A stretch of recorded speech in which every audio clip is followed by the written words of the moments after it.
तो इस क्वेश्चन में दे रखा है for theta belongs to 0 π/2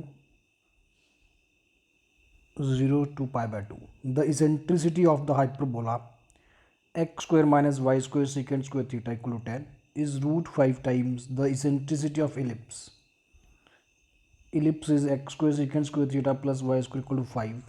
Then length of latest rectum of ellipse is. तो बहुत ही formula based concept based question है, सिंपल कैलकुलेशन इसमें लगेगी और इतना भी मीन्स मुश्किल नहीं है क्वेश्चन। तो देखिए क्या दिया हुआ है। एक हमारे पास हाइपरबोला है, तो हाइपरबोला कुछ ऐसे देखने में होता है और एक एलिप्स है, मान लो कुछ यहाँ जैसा एलिप्स है, कोई ऐसे एलिप्स है।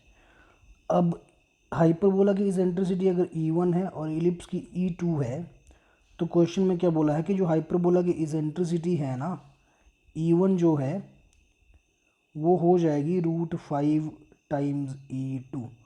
बस इस इक्वेशन को सॉल्व करेंगे और यहाँ से जो अननोन थीटा है इसकी कोई वैल्यू हमारे पास निकल के आएगी, क्योंकि इस पूरे क्वेश्चन में थीटा ही एक ऐसी चीज़ है जो अननोन है और 0 से π/2 के बीच में रहेगा। और इस थीटा को आने के बाद हमारे पास इलिप्स और हाइपरबोला दोनों की ही इक्वेशंस आ जाती हैं। तो फिर लेटेस्ट रेक्टम निकालना बहुत ही आसान काम है, फॉर्मूला लगा लेंगे। तो चलिए शुरू करते हैं फिर।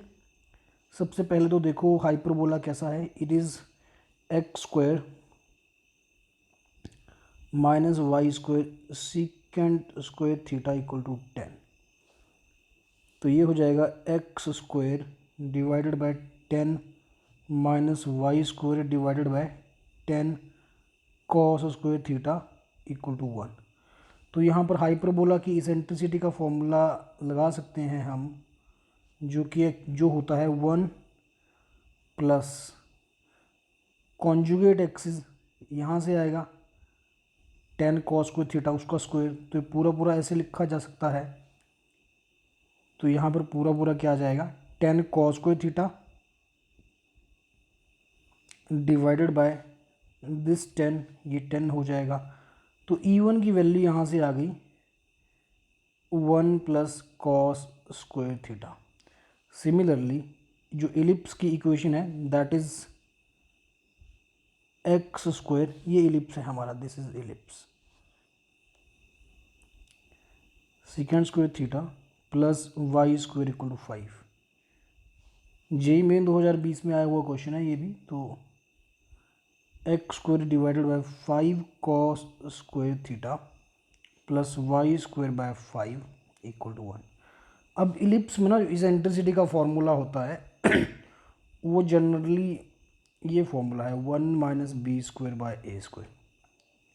जहाँ पर जो b है ना ये छोटी वैल्यू होती है, वो a से छोटा होता है।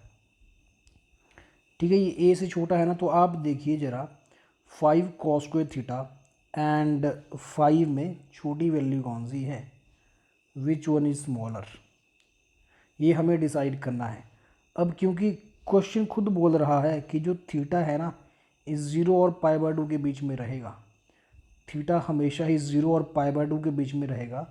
तो 0 और π/2 के बीच में आप जानते ही हो कि 0 से लेके π/2 के बीच में 0 < थीटा < π/2, इस पूरी रेंज में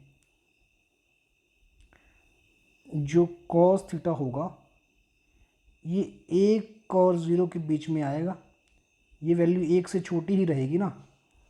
अगर ये वैल्यू 1 से छोटी रहेगी तो जो 5 cos² थीटा है ये 5 से छोटा रहेगा। तो मैं बोल सकता हूँ कि जो b की वैल्यू है वो 5 cos² थीटा आएगी। तो इसेंट्रिसिटी के फॉर्मूले में भर दीजिए।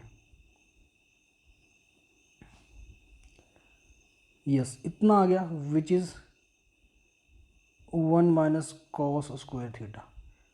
ठीक है, ये हमारी E2 और E1 की वैल्यूज़ आ चुकी हैं। दिस इज़ E1, ये अभी निकाला मैंने, E1 की कैलकुलेशन चली हुई है।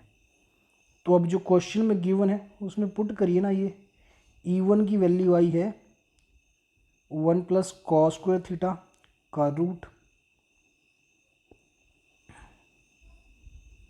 Equal to root 5 and E2 is root of 1 minus cos square theta. मेरे को तो कॉस स्क्वायर थीटा ही निकालना है ना, कॉस स्क्वायर थीटा निकालेंगे तो देखो इलिप्स और हाइपरबोला दोनों की ही इक्वेशन निकल के आ जाएंगी। तो कॉस स्क्वायर थीटा निकालने के लिए स्क्वायरिंग कर लो, 1 plus cos square theta equal to 5 minus 5 cos square theta, and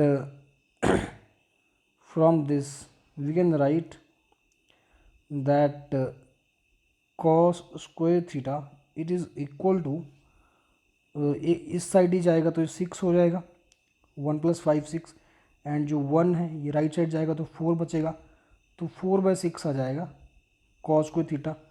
और इसको मैं 2/3 भी लिख सकता हूँ, इट इज़ 2/3। बस इतनी वैल्यू काफ़ी है। अब latus rectum of ellipse, latus rectum of ellipse यही पूछा है ना। तो इलिप्स हमारा ये है, this is x² 5 cos square theta plus y² 5। तो इसकी जो लेटेस्ट रेक्टम है, यहाँ थोड़ी सी जगह है तो लिख लीजिए, लेटेस्ट रेक्टम का फॉर्मूला होता है 2b² a। तो इलिप्स के लिए b की वैल्यू कितनी थी, 5 cos स्क्वायर थीटा थी। ये मतलब इसको मैं b लूँगा ना क्योंकि छोटा है, तो 2 into b² 5 cos square theta पूरा आ जाएगा। ए की जगह मैं ये लूँगा ना, ये एक्चुअली a² है तो a की वैल्यू 5 हो जाएगी, रूट 5 हो जाएगी। अब वैल्यू भर दीजिए, it will be 2√5, cos square theta की वैल्यू है 2/3, सो आंसर इज 4√5/3। ये हमारी लेटेस्ट रेक्टम आ गई 4√5/3। देखते हैं कौन सा ऑप्शन है ये, 4√5/3। This is option A. Okay students,